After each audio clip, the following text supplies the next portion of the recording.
Begins our team coverage with more on the Big 12 survival story. Roger.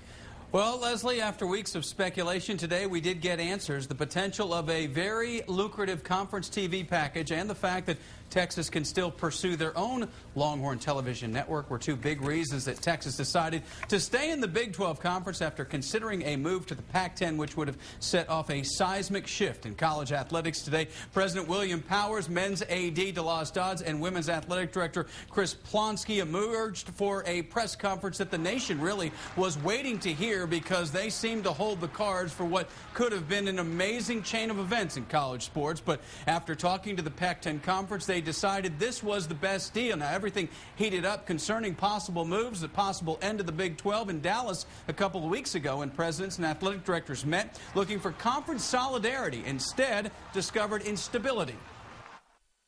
Texas led the way at the Big 12 meeting to say, we need to keep the Big 12 together and we need to end this instability. Two of the teams reacted to that by leaving the conference. We're in a far better position than we were 3 months ago when there was a great deal of instability. And we worked hard to get that. Powers said his assurance that this 10-team league will be able to stick together with what has become a culture of speculation about schools changing conferences is a public pledge from all the presidents.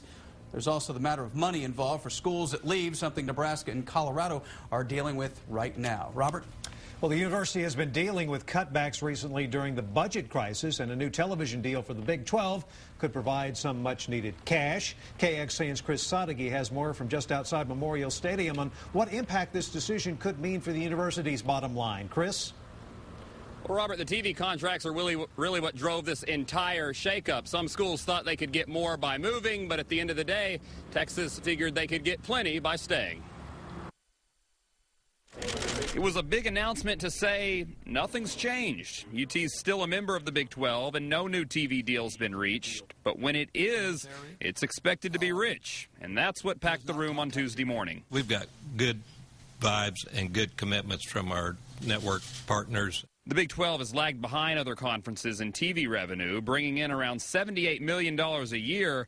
But a new deal to keep the Big 12 alive is estimated around $200 million, and UT will get the biggest piece of that pie, in the ballpark of $23 to $25 million, almost double what they made last year. Numbers big enough for the Longhorns to say, we'll stay. Bottom line, the Big 12's TV packages are going to be every bit as good as any other package at any other conference in the nation. A package split amongst 10 teams now instead of 12, and Texas is also slated to collect millions in penalties paid by Nebraska and Colorado to leave the conference. President William Powers says athletic victories can also lead to academic ones. We've used those to support the athletic programs, and we've used those to support academics on the campus. Last year, the athletic department contributed $6.2 million to the university, not including scholarships and housing for student athletes. And now a new Longhorn Sports Network, another part of the new TV deal, could provide UT even more exposure. Lawmakers had wanted to discuss the matter in a special hearing on Wednesday before any decisions. Counterparties want to know that they can rely on the outcome of negotiations, and that is very difficult to do in a political process. And that committee hearing has been postponed. Now, under the new deal, Texas A&M and Oklahoma would bring in a similar amount to what UT is going to rake in. Also, within the last couple hours, Texas Tech Regents have made their desire clear to stay in the Big 12. We're live on the UT campus. Chris Sadeghi, KXAN, Austin News.